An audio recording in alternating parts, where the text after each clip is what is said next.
কোনো ত্রুটির কারণে আমার নামাজ অস্তিত্বহীন না হয়ে যায়। কারণ হাদিসে আছে কিছু মানুষের নামাজ অস্তিত্বহীন হয়ে যাবে, চেহারায় ছুঁড়ে মারা হবে। ইকামতে সালাতের বহু দিকের একটা দিক হলো মাসাইলে সালাতকে গুরুত্বের সাথে হিফাজত করা, একটা একটা সুন্নতের হিফাজত করা। সাঈদ ইবনে মুসাইয়িব যে নামাজ পড়েছেন, তিনি এক একটা সুন্নতের হিফাজত কেমন করেছেন উনি বলেন যে 40 বছর আল্লাহর শুকর আমি নামাজ পড়েছি, আমার নজর সেজদার জায়গায় ছিল। 40 বছরের ভেতরে নামাজরত দাঁড়ানো অবস্থায় আমার নজর কখনো আমার সামনে দাঁড়ানো মানুষের পিঠের উপরে পড়ে নাই। আল্লাহু আকবার কাবীর। কি গুরুত্বটা কোন পর্যায়ে? তার মানে হলো নামাজের মধ্যে চোখের একটা সুন্নত আছে না? চোখের সুন্নতের একটা বর্ণনা শুনেন। একটা সুন্নতের অনেক দাম। ওমাইয়ুতি ইল্লাহ ওয়ার রাসূল ফাউলাইকা মাআল্লাযিনা আনআমা আল্লাহু আলাইহিম মিনান নাবিয়্যিন ওয়াস সিদ্দীকিন ওয়াস শুহাদাই ওয়াস সালিহিন। বিনা হিসাব জান্নাতীদের সাথে জান্নাতে থাকা যাবে সুন্নতের আমলের বরকতে। আর আমি তিলাওয়াতকৃত আয়াতের শেষে আছে, আমার তিলাওয়াতকৃত আয়াতের শেষে আছে ওমাইয়ুতি ইল্লাহ ওয়ার রাসূলা ফাকাদ ফাযা ফাওজান আযীমা। যারা আল্লাহ আল্লাহর রাসূলের ইত্তিবা করবে, সুন্নতের ইত্তিবা করবে, তাদেরকে আল্লাহ তাআলা অনেক বড় পুরস্কার দান করবে, অনেক বড় পুরস্কার দান করবে। এক নাম্বার নির্দেশ হলো আল্লাহ পাক মুমিনদেরকে বলেছেন তোমরা মুত্তাকি হও, আল্লাহকে ভয় করো। ইয়া আইয়ুহাল্লাযীনা আমানুত্তাকুল্লাহ, তোমরা আল্লাহকে ভয় করো, একটা নির্দেশ। তাকওয়া কাকে বলা হয়? তাকওয়া বলা হয় আল্লাহ পাকের ভয়ে গুনাহ বর্জন করাকে তাকওয়া বলে। একটা সতর্কতা, খোদা ভীতি একটা সতর্কতার নাম। যেই সতর্কতার মাধ্যমে বান্দা গুনাহ বর্জন করে ইবাদতের জিন্দেগি গ্রহণ করে, এটাকেই তাকওয়া বলে। যে যত বড় মুত্তাকি তার গুনাহ তত কম। তাকওয়ার অভাব যখন হয় খোদা ভীতির, তখন মানুষ গুনাহ করে। বর্তমান সমাজের মানুষের ভেতরে গুনার প্রবণতা বেশি নাকি ইবাদত করার খাসলত বেশি? বোঝা যায় বর্তমান যুগের মানুষের ভেতরে তাকওয়া। কোরআনে কারিমে জায়গায় জায়গায় আল্লাহ তাআলা ঈমানদারদেরকে মেনশন করে করে ডেকে ডেকে বলেছেন, এই ঈমানদাররা তোমরা আল্লাহকে ভয় করো, মুত্তাকি হও, তাকওয়াওয়ালা হও। তাকওয়াওয়ালা হইলে গুনাহ ছাড়তে পারবে, ইবাদত করতে পারবে। আমাদের পূর্বের মানুষের তাকওয়া বেশি ছিল, সেগুলো শুনলে আমাদের তাকওয়ার পরিমাপটা করা যাবে যে আমরা কিরকম মুত্তাকি। আগের যুগের মানুষরা এতটাই মুত্তাকি ছিল যে তারা গুনাহ তো করতো না, ইবাদত ছাড়তো না, ইবাদতকে আল্লাহর ভয়ে আহমিয়তের সাথে আদায় করত, ইবাদতের পরিপূর্ণ হিফাজত করত তারা তাকওয়ার কারণে। আমাদের টুটাফাটা যতটুকু ইবাদত জারি আছে এগুলো নষ্ট হয় তাকওয়ার অভাবে। আমরা কিছু ইবাদত করি কিন্তু মুত্তাকি গোলামের ইবাদত আমরা করি না। আমরা নামাজ পড়ি কিন্তু আমাদের নামাজ তাকওয়ার নামাজ, খৌফ ও খাশিয়াতের নামাজ হয় না। আগের যুগের মানুষের তাকওয়া বেশি ছিল বিধায় তাদের নামাজ ভারী ছিল, ওজনদার ছিল। যেমন আমরা নামাজ পড়ি তাকবীরুল হেফাজত নেই, আমরা নামাজ পড়ি জামাতের ইহতিমাম নেই। একটা জমানা ছিল সমাজের কোনো একটা বালেক পুরুষ ঘরে নামাজ পড়তো না। যেমন আল্লাহর রাসূলের জমানা নবীজির জমানায়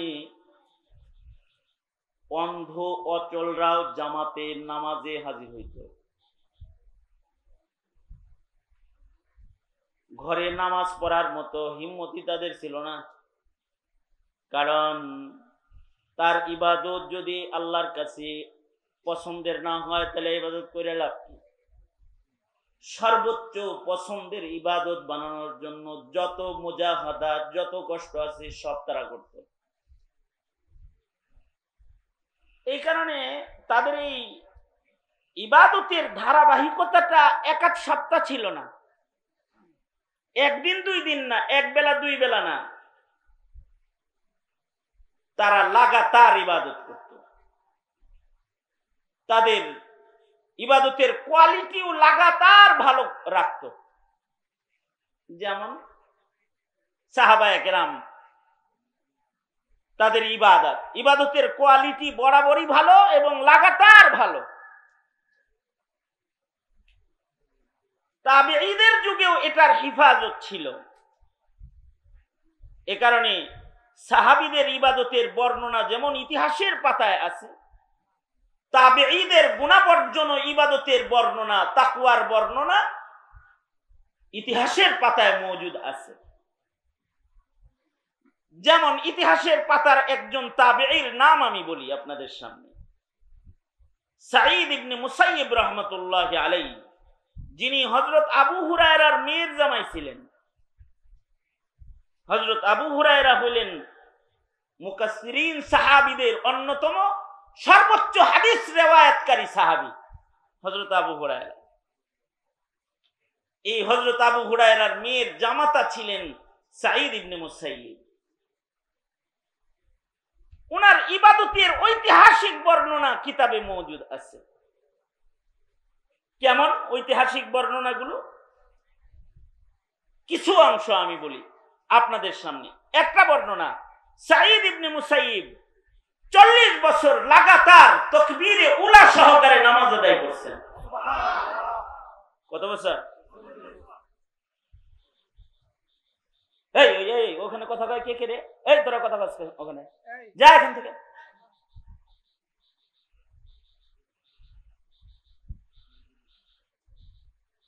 এখন আবার তাকায় রইছো, তুমি বসো ওখানে।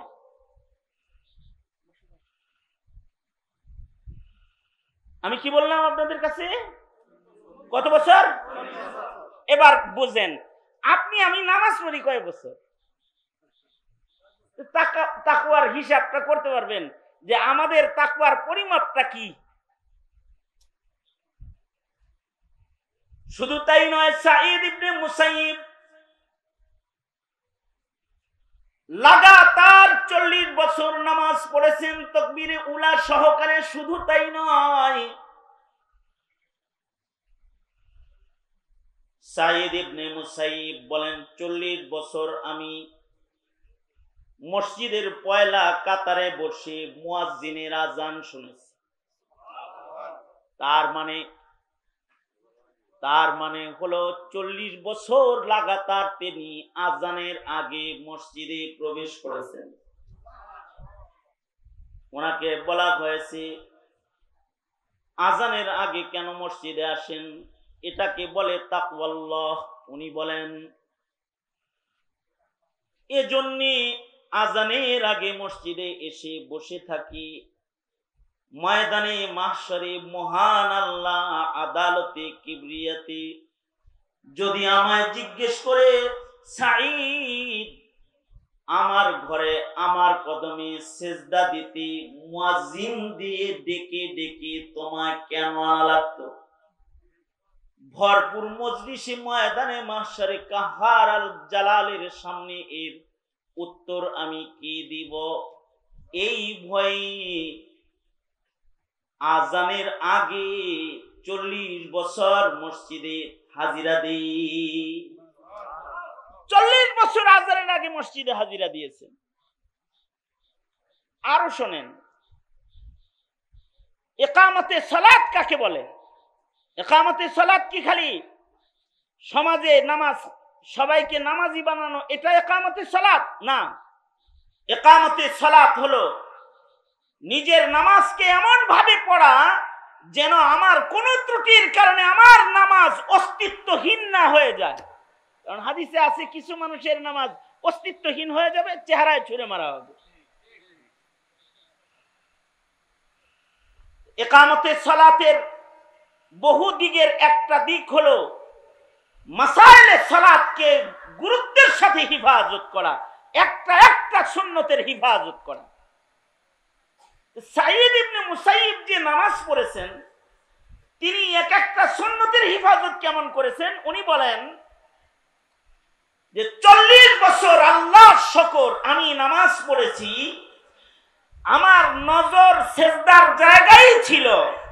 40 বছরের ভেতরে নামাজরত দাঁড়ানো অবস্থায় আমার নজর কখনো আমার সামনে দাঁড়ানো মানুষের পিঠের উপরে পড়ে নাই। আল্লাহু আকবার কাবীর। কি গুরুত্বটা কোন পর্যায়ে? তার মানে হলো নামাজের মধ্যে চোখের একটা সুন্নত আছে না? চোখের সুন্নতের একটা বর্ণনা শুনেন। একটা সুন্নতের অনেক দাম। ওমাইয়াতি ইল্লাহ ওয়ার রাসূল ফাউলাইকা মাআল্লাযিনা আনআমা আল্লাহু আলাইহিম মিনান নাবিয়্যিন ওয়াস সিদ্দীকিন ওয়াস শুহাদাই ওয়াস সালিহিন। বিনা হিসাব জান্নাতীদের সাথে জান্নাতে থাকা যাবে সুন্নতের আমলের বরকতে। আর আমি তিলাওয়াতকৃত আয়াতের শেষে আছে, আমার তিলাওয়াতকৃত আয়াতের শেষে আছে ওমাইয়াতি ইল্লাহ ওয়ার রাসূলা ফাকাদ ফাযা ফাওজান আযীমা। যারা আল্লাহ আল্লাহর রাসূলের ইত্তিবা করবে, সুন্নতের ইত্তিবা করবে, তাদেরকে আল্লাহ তাআলা অনেক বড় পুরস্কার দান করবে, অনেক বড় পুরস্কার দান করবে। সাইয়্যিদ ইবনে মুসাইয়্যিব শুধু চোখের সুন্নতটার কত গুরুত্ব দিয়েছে। চোখের সুন্নত কি? নামাজরত নামাজে যখন কেউ দাঁড়াবে, দাঁড়ানো অবস্থায় চোখের সুন্নত হলো নজর থাকবে সিজদার জায়গায়। যখন রুকুতে যাবে তখন নজরের সুন্নত হলো তার চোখের দৃষ্টি থাকবে দুই পায়ের মাঝখানে। যখন সিজদা অবনত হবে দুই হাতের মাঝখানে চোখ দুইটু খোলা থাকবে। যখন তাশাহুদের বৈঠকে বসা থাকবে তখন নজরের সুন্নত হলো তার চক্ষু দৃষ্টি কোলের উপরে থাকবে, মাথা সোজা থাকবে, নজর কোলের উপরে থাকবে। সালামের সময় নজরের সুন্নত হলো যখন সালাম ফিরাবে তখন ডান দিকে, সালাম ফিরানোর সময় ডান কাঁধে নজর রাখবে।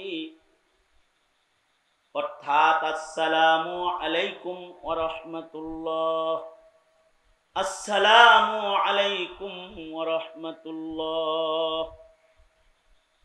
নজর কোথায়? এইখানে। এটাই সুন্নাত। আমরা যে নামাজ পড়ি আমাদের নজর কত জায়গায় যায়। নামাজের কাতারে দাঁড়ায় ছাদের ফ্যানও গুইনা ফেলাইছে। পয়লা কাতারে কতগুলো ফ্যান আছে, দ্বিতীয় কাতারে কয়টা আছে? সামনের ফ্যানগুলো নতুন কেন? মুসল্লি কি ফহিনি নাকি আমার মাথার উপরে একটা পুরান কেন? এগুলো মনে মনে কল্পনা সব শেষ। একামতে সালাত করতে আছে, বুঝলেন নাই কথাটা? যখন নামাজ পড়তেছে নামাজের ভিতরেই হুজুরে কাল্প নাই, সুন্নত নাই, সে মসজিদে দেহ আছে, সে অন্য রাজ্যে ঘোরাফেরা করতেছে। এই যে বেখিয়ালি নামাজ, এটা আমাদের হয়, এটা তাকওয়ার অভাবের কারণে হয়। খেয়াল করে করে সুন্নতের নামাজ, মাসাইলের হিফাজতের নামাজটাও তাকওয়া যার বেশি তার নামাজ তত বেশি ভালো হয়। এ কারণে সাইয়্যিদ ইবনে মুসাইয়্যিব বলে শুধুই আমি নজরের সুন্নতের হিফাজত 40 বছর নামাজে এমন ভাবে করেছি, দাঁড়ানো অবস্থায় সিজদার জায়গায় নজর রেখেছি 40 বছর। এই 40 বছরের মধ্যে কখনো আমার দৃষ্টি আমার সামনে দাঁড়ানো কোনো মানুষের পিঠের উপরে পড়ে নাই। এতটা সুন্দর করে যদি কেউ নামাজ পড়ে, তাহলে তার নামাজের পুরস্কারও তো মহান আল্লাহ বড় দিবেন। কারণ হলো তার নামাজের রুকু সিজদার ভেতরেও তাকওয়া বেশি। আর আমাদের সালাম ফিরা কেমনে জানেন? গ্রামে গঞ্জে আসসালামু আলাইকুম ওয়া রাহমাতুল্লাহ, আব্দুল জব্বার ভাই তো আসে নাই আজকে। আর আসসালামু আলাইকুম ওয়া রাহমাতুল্লাহ, সুলাইমান ভাই তো আসে নাই দেখি। সুলাইমান ভাই বাম পাশে দাঁড়ায় হেও জানে, আর আব্দুল জব্বার ডান পাশে দাঁড়ায় এটাও জানে। সালাম ফিরানোর সময় দুনো পাশে চেক করা শেষ করছে। এই যে নামাজের এই হালত হইল, এইটাও তো তাকওয়ার অভাবের কারণে হইল।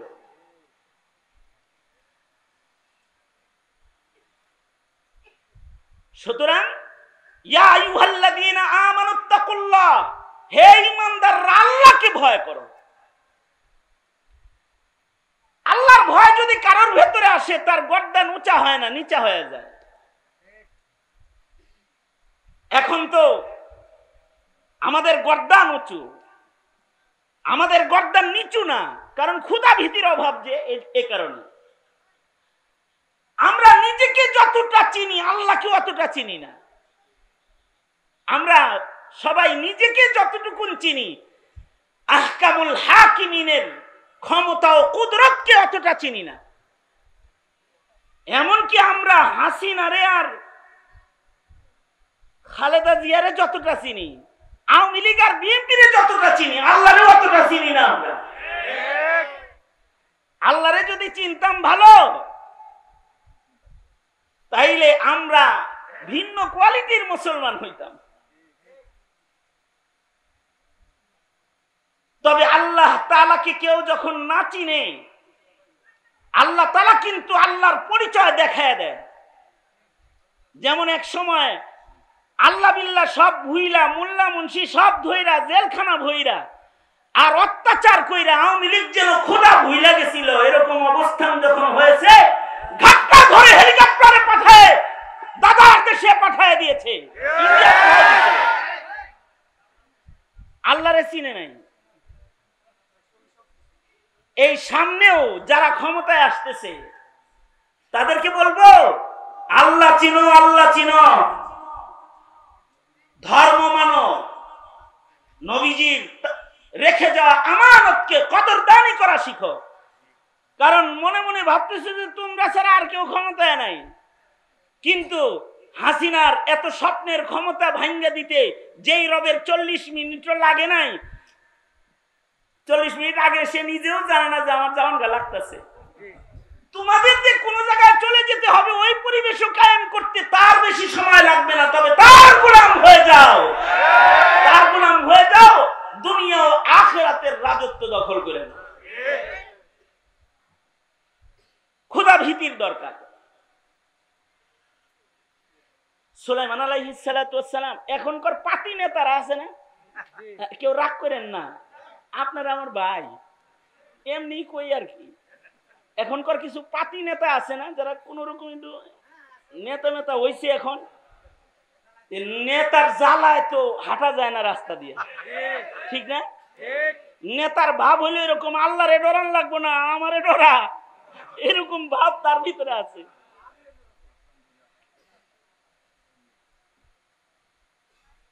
আঞ্চলিক একটা নেতা এইরকম, একদিন সে পলায়া ছিল, এখন বুক টান করে হাঁটে এখন। মানে হের কিন্তু কোনো ক্ষমতা নাই, তার উপরের কোন বসের পাওয়ারের জ্বালাই হের দাপটে এলাকা দিয়ে হাঁটতে পারবেন না আপনি। কারণ কি? খোদাভীতি নাই। আর সুলাইমান আলাইহিস সালাতু ওয়াস সালাম তাফসীরে রূহুল মাআনি ও রূহুল বায়ান সব জায়গায় এগুলো মওজুদ আছে, বিভিন্ন তাফসীরে, বিভিন্ন হাদিসের রিওয়ায়াতে। হযরত সুলাইমান আলাইহিস সালাতু ওয়াস সালাম একবার তখতে সুলাইমানিতে চইরা যাইতেছেন। সুলাইমান আলাইহিস সালাতু ওয়াস সালামের তখতে সুলাইমানি কত বড় ছিল, আর সুলাইমান আলাইহিস সালাতু ওয়াস সালামের রাজত্ব কত বড় ছিল, এই বিষয়ে আলোচনা করতে গেলে এইটা নিয়ে ঘুটুর ঘুটুর করতে হবে অনেক টাইম। তবে সারা দুনিয়ার রাজত্ব যারা করেছে তাদের ভেতরে হযরত সুলাইমান একজন, এবং ওনার আল্লাহ প্রদত্ত মুজিজার ভেতরে একটা মুজিজা হলো সুলাইমান নবীর হেলিকপ্টারও লাগতো না, বিমানও লাগতো না। উনি কিন্তু তখতে সুলাইমানিতে চড়ে বসলে তখতে সুলাইমান আলাইহিস সালামকে নিয়ে সারা দুনিয়া সায়ের করত, সারা দুনিয়া ঘুরতো তখতে সুলাইমান। তো হযরত সুলাইমান আলাইহিস সালাতু ওয়াস সালাম একবার তখতে সুলাইমানিতে বসে কোন দিকে যাইতেছেন, নেতারা ভালো করে হইনেন, তখতে সুলাইমানিতে চড়ে যাইতেছেন একদিকে।